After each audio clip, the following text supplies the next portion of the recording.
Hey everyone, this is Freckle Panda here. So I had to order a controller for this. I got on the phone with Rad Power after I got the E009 error. And they told me more than likely it was the controller. So when I opened it up the last time, they said if I smelled a burning smell or burnt smell, that it was more than likely that. And I think I did at that point because I'd already opened it and looked at it.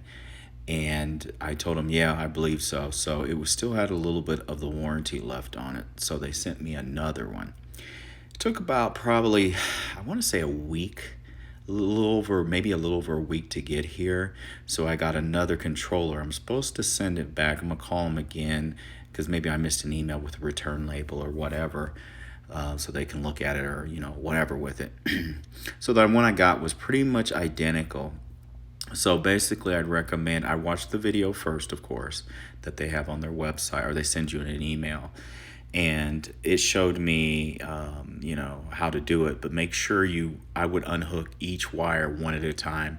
So take one wire off, put it on the new one that you removed from the other one so you don't get mixed up on the wires.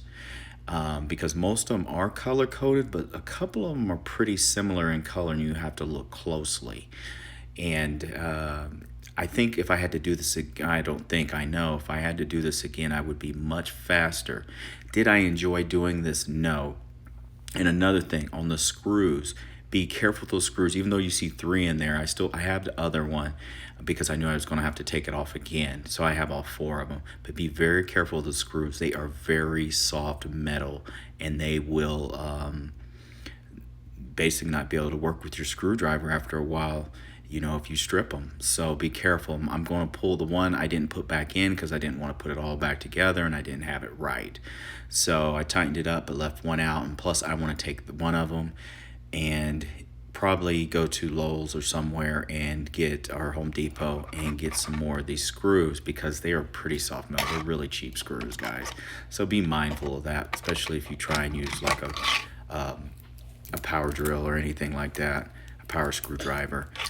Anyway, so that's what I was doing right here, is one at a time. I had to cut this video up. It probably took me an hour and a half to do it because a couple points in it, you could get kind of confusing because some of the wires did look alike and you couldn't necessarily look at the base of the controller and see where they were running out of because they weren't exactly similar at the bases. So one may be on the right, but on the other side, that same cable may be more in the middle where it's coming out of the other controller.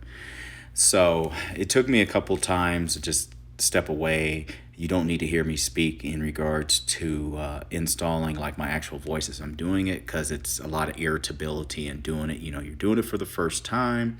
Not only that, it's just I like tinkering with stuff, but man, it just seems like I'm always tinkering with this bike with something, So, but that's just neither here nor there.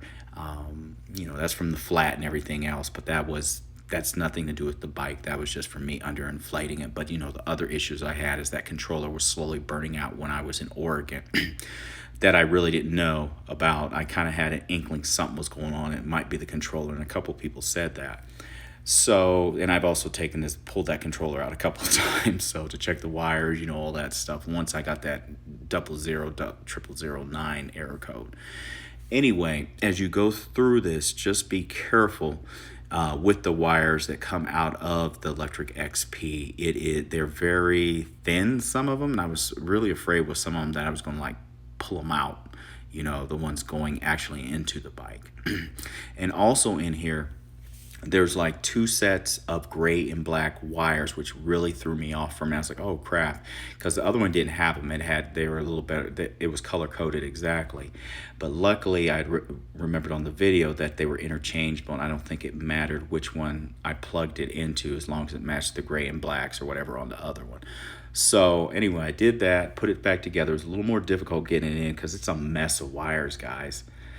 They really need to, I think, on the next version or something, they need to clean these wires up. It's really messy, and some of these wires are really thin. You might be fearful of pulling one of them out, or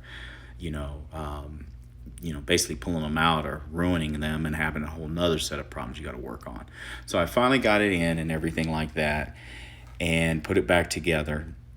I only put 3 screws in, tightened them up because I want to, like I said, take one of those other screws and take them to Lowe's or Home Depot because I want to get some better ones because two of them are starting to look kind of stripped, for me opening and closing it.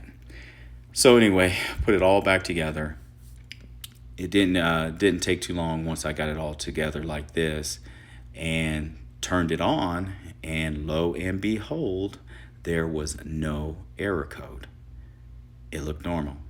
So I decided to take it out for a spin, riding it around, no issues. Was the power smoother? Yes, for an electric XP, because I was getting hesitation here and there, so I didn't feel it as much.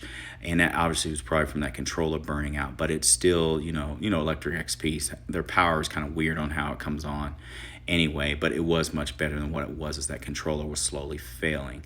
I took the Rad Runner out too because I just wanted to kind of compare them. It was getting dark at this time, but I just really wanted to ride the Lectric XP. Everyone, I hadn't ridden it in some time, so I rode it. Rode the Rad Runner. As you can see, I did a headlight comparison on it. The headlight on the Rad Runner, I said the Rad Runner, the Rad Mini version 4 is much better than the one on the Lectric XP, and both of them are not the upgraded ones. But I was much more satisfied with the Rad Mini's headlight than the one on the the Lectric XP, which was not bad. It was okay, but the other one just was a lot stronger on it, and I think it was a lot more secure on it too. As you know, the Lectric XP one can be kind of herky-jerky. And then I tested the brakes, and as you can see with the brakes on the Rad Mini, when you hit the brakes, they activates them. So if someone's behind you, you're using your brakes. Of course, on the Electric XP, they do not work like that. And the brake light was actually much brighter on the Rad Mini. Anyway, this is just a comparison showing me putting a new controller in it. The error codes is gone. I need to pull tomorrow or something, tighten up the the Lectric XP. One thing about metal fenders is they get all rattly. I used to not like plastic fenders, but I started figuring out with them, they don't rattle like, metal fenders do. And I do appreciate that, so you got to tighten them up. Anyway, it's back to riding fairly normal as it was before. Still gets up to about 28 miles an hour. Rode both of them. It was cool. Now I can take them and take my spouse, and besides taking the Ancheer, she can have a bike the size of mine, and she can have one of them to ride. I already know she prefers the Rad Mini over mine. She says it rides much better and it feels more comfortable. And also on it, I have put that soft seat on it, and I'll show in another video a better way to put the seat on so you don't have to worry about it adjusting or stripping like it was doing on Electric XP, which had nothing to do with Electric XP. It had to do with the bolt system on that seat that's sitting on the Rad Runner. Thank you for watching, everyone.